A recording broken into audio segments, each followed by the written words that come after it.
लो यहाँ है।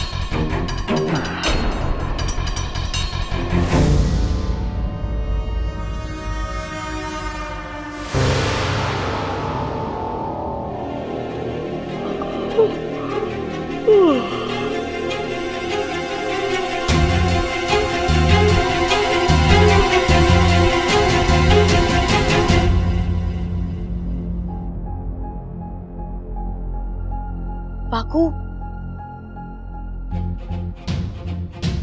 देख वाकू, जब तक मेरा काम पूरा नहीं हो जाता दादी की रक्षा की जिम्मेदारी तेरी है।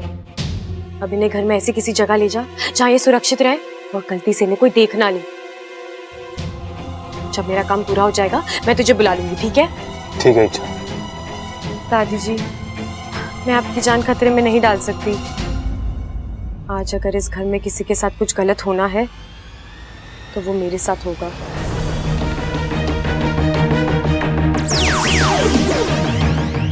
दादी, मैं आपके साथ ऐसा कुछ करना तो नहीं चाहती थी, लेकिन इसके अलावा मेरे पास और कोई चारा भी नहीं है। बापू, दादी की रक्षा करना। ठीक है इच्छा।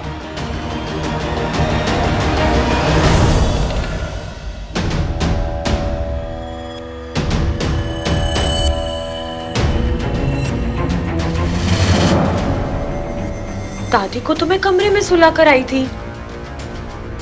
ये दादी कौन है? इच्छा, जल्दी से पता लगा कि ये तीसरी दादी कौन है। ये तीसरी ही है, ये असली वाली दादी है।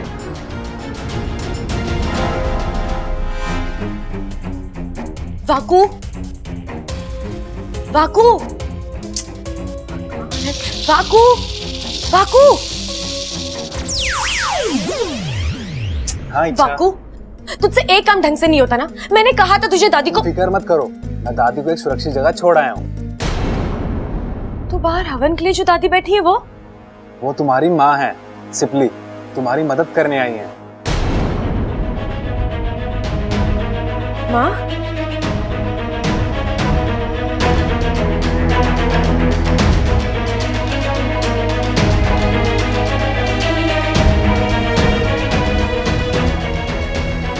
नागुमी देव, मेरी माँ की रक्षा करना।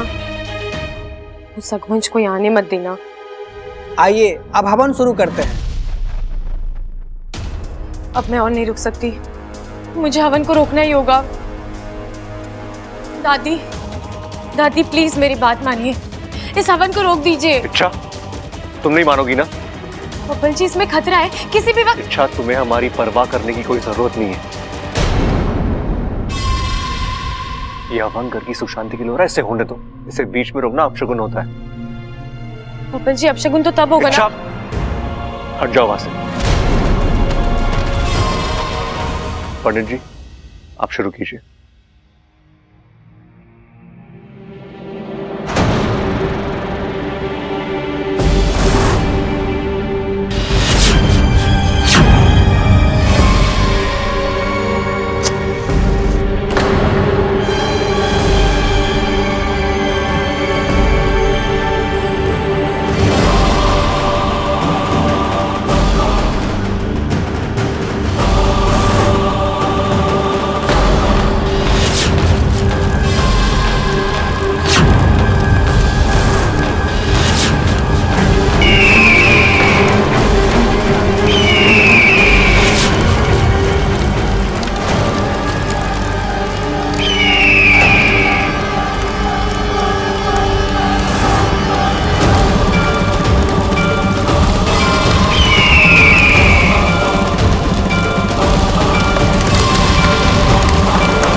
ये कुछ इंजेक्शंस है, इन्हें जल्दी ले आइए।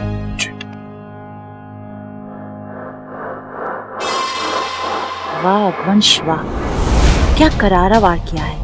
अब बस ये बुढ़िया मर जाए, इसकी मौत इच्छा की हिम्मत तोड़ देगी।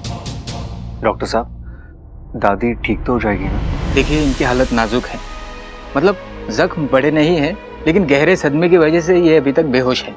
इन्हें संभालना पड़ेगा। आप लोग इन्हें आराम करने दीजिए। ओके, माँ को आराम करने तो चलो।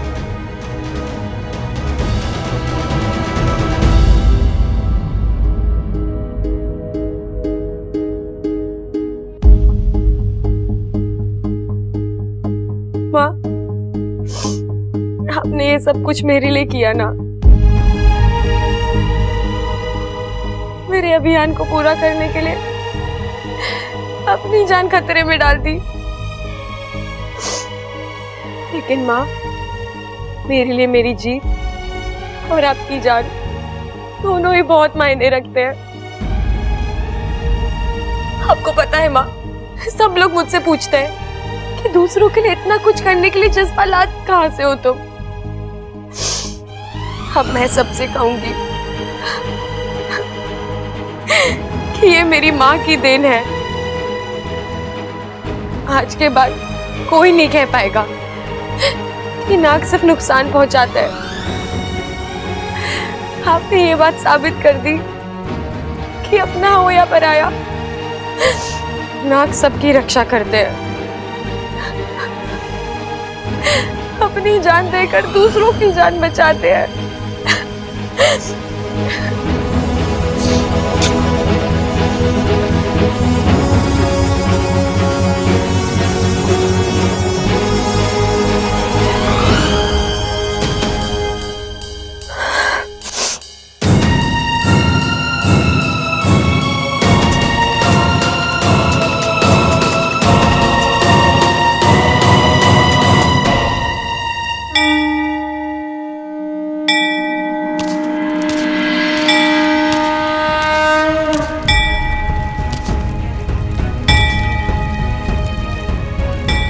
आप तो सब जानते हैं क्या हुआ, क्यों हुआ, सब कुछ।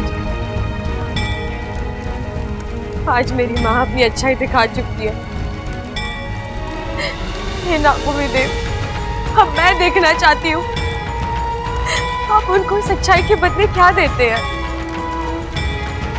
आपने जो जो सीख दी, जो जो संस्कार दिए, आज तक मैंने उस हर संस्कार का पालन किया है और उसी अधिकार से मैं आपके सामने खड़ी हूँ। आपको मेरी माँ को बचाना ही होगा।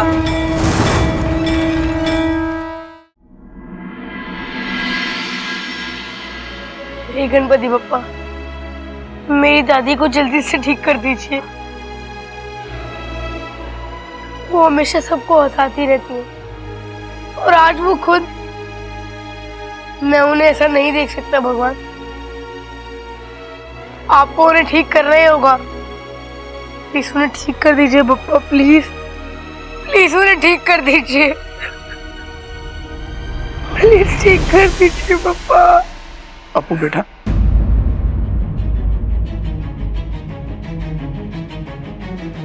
चकी पापा, आप यहाँ?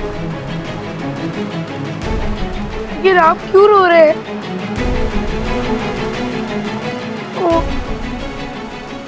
आपको भी दादी के लिए बुरा लग रहा है ना?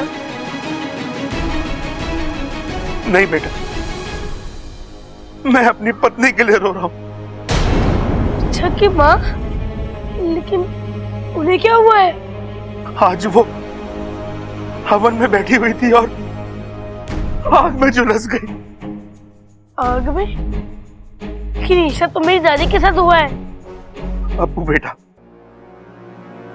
मेरी पत्नी सिपली तुम्हारी दादी का रूप लेकर हवन में बैठी थी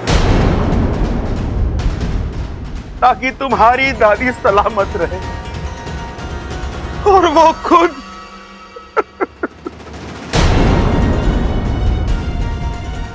वो अच्छा की माँ है तो मेरी असली दादी कहाँ है?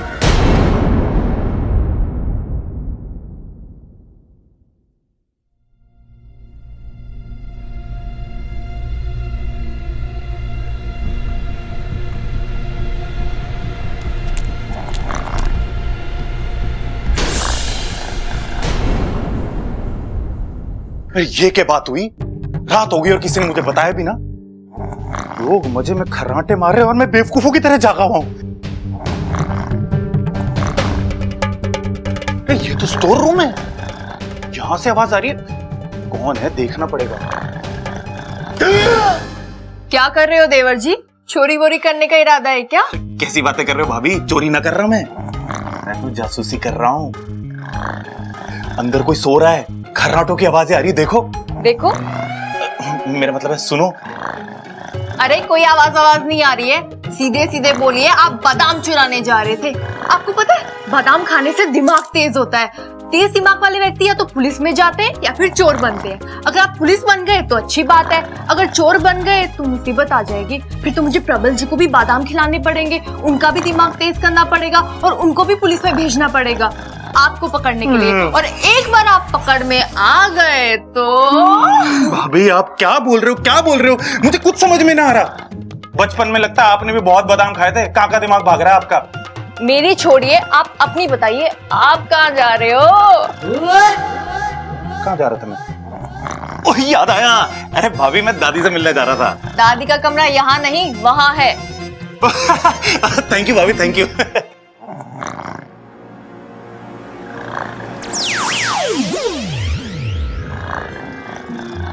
ये दादी भी ना कितने खराटे मारती है। 2 दिन में तीसरी बार ऐसा हो रहा है, समझ में नहीं आ रहा है आग अचानक भड़की कैसे।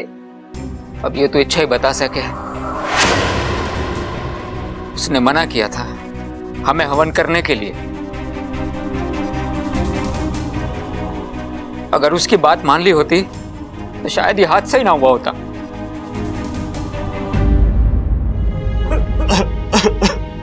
ए भाई रो मत ना भाई, दादी ठीक हो जाएगी। आपको पता है ना दादी को अच्छा ना लगता कोई रोता है तो। रो मत भाई, अब आओ मेरे पास।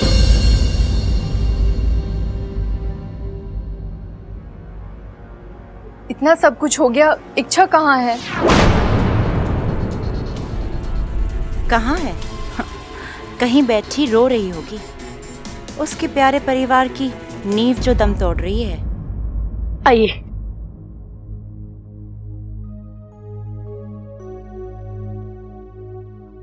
अप्पू बेटे, ये कौन है? दादाजी ये बहुत बड़े वैद्य हैं, जड़ी बूटियों का जबरदस्त ज्ञान है इन्हें। उन जड़ी बूटियों से इन्होंने ऐसी ऐसी दवाइयां बनाई है कि किसी के भी जख्म ठीक कर देती हैं। हाँ वो तो ठीक है बेटा, लेकिन माँ का इलाज तो डॉक्टर साहब ने शुरू कर दिया है। अब ये वैद्य जी। मुझे एक मौका दीजिए महोदय। मैं ये नहीं कहता कि मैं ईश्वर हूं, मैं कोई बड़े बड़े दावे भी नहीं करूंगा, लेकिन हो सकता है मेरी कोई कोशिश काम कर जाए और इन्हें होश आ जाए। लेकिन देखिए महोदय, जन्म और जिंदगी किसके हाथों मिल जाए कोई नहीं कह सकता। और पता नहीं क्यों मुझे लगता है मेरा जैसे इनसे कोई नाता है, देनदार हूं मैं इनका। मुझे बस एक मौका दीजिए इनकी सेवा करने का। लेकिन बात पिताजी, इन्हें कोशिश करने दीजिए। इलाज करने वाले हाथ किसी के पे हो, बस दादी ठीक हो जाए। हमें और कुछ नहीं चाहिए। वैद्य जी आप आइए। हाँ बेटा, आप इस तरफ आ जाओ।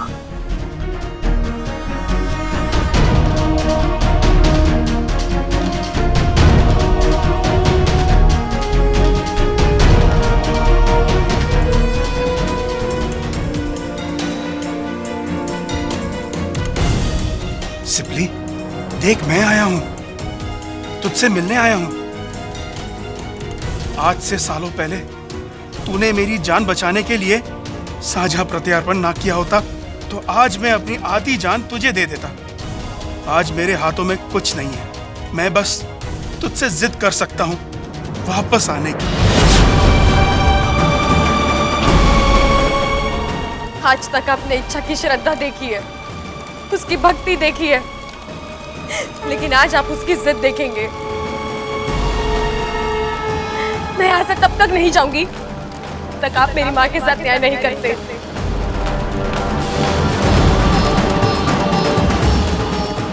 अपने मन की शक्ति को जगाओ सिपली। तुम्हें खुद अपने आप को बचाना है, मौत से लड़ना है। लड़ो सिपली, लड़ो। आज तुम्हें मौत को मात देनी है। आंखें खोलो सिपली, आंखें खोलो।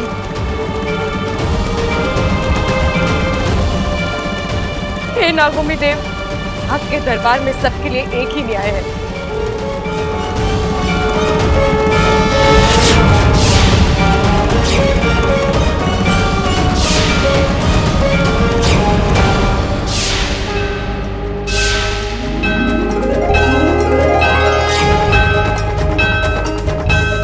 माँ,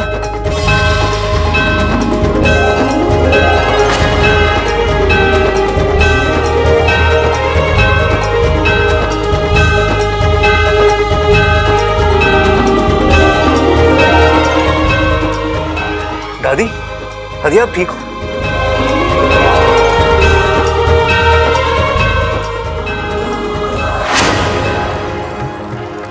अच्छा, नागोमी देव की जय हो। उन्होंने तुम्हारी सुन ली, तुम्हारी माँ की जान बच गई है।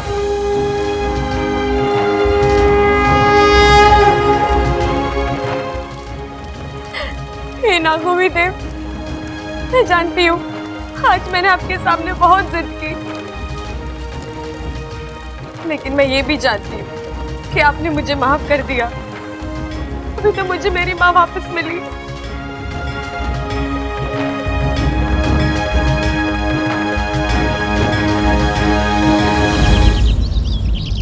ए माँ, अब कैसा लग रहा है? अभी थोड़ा ठीक लग रहा है छोरा।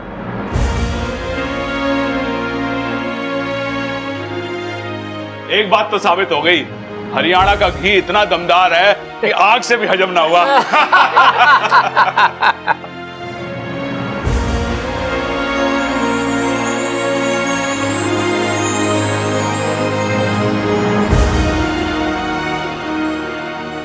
तुम लोग सब बाहर जाओ, मैंने इच्छा से अकेले में बात करनी है। ए माँ, ऐसी कौन सी बात है जो हमारे सामने नहीं हो सकती? खड़ाक, होगी कोई बात जो माँ हमारे सामने नहीं करना चाह रही? चलो चलो हम बाहर चलते हैं। Ladies talk, ladies talk. मुंह क्या लेकर चलो। दादी, क्या मैं रुक सकता हूँ? ना छोरा, तू भी जा। आप नहीं चलेंगे बाहर? अरे इनकी हालत अभी भी काफी नाजुक है, अब मेरी जरूरत कभी भी पड़ सकती है। अगर आपको ऐतराज ना हो तो क्या मैं यहाँ रुक सकता हूँ? आपके यहाँ रहने से मुझे कोई आपत्ति नहीं है। ठीक ठीक ठीक।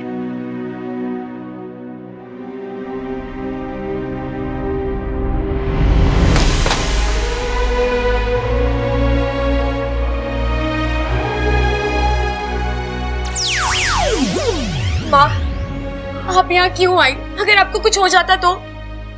अरे पगली, तेरे होते हुए मुझे कुछ हो सकता है भला? हर पागलपन तो हमारे जहर में है। मुझे इस पागलपन की कितनी बड़ी कीमत चुकानी पड़ती।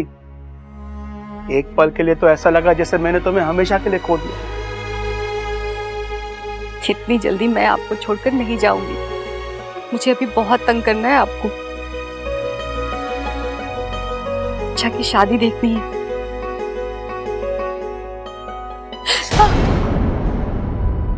ये क्या हुआ? कुछ नहीं माँ, बस ऐसे ही।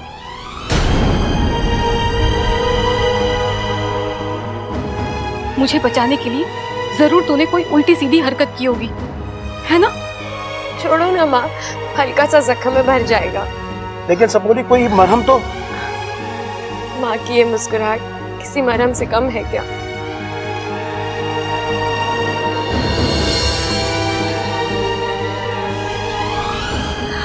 अच्छा, इस हादसे से एक बात तो साबित हो गई है कि ये अघवंश बहुत ही खतरनाक है और शक्तिशाली है। तुझे इससे बहुत ही संभल कर रहना होगा। क्या हुआ? क्या सोचने लगी? बस यही माँ कि अगर वो अघवंश इतना खतरनाक है तो वो शख्स कितना खतरनाक होगा जिसके इशारों पर अकवंश चलता है।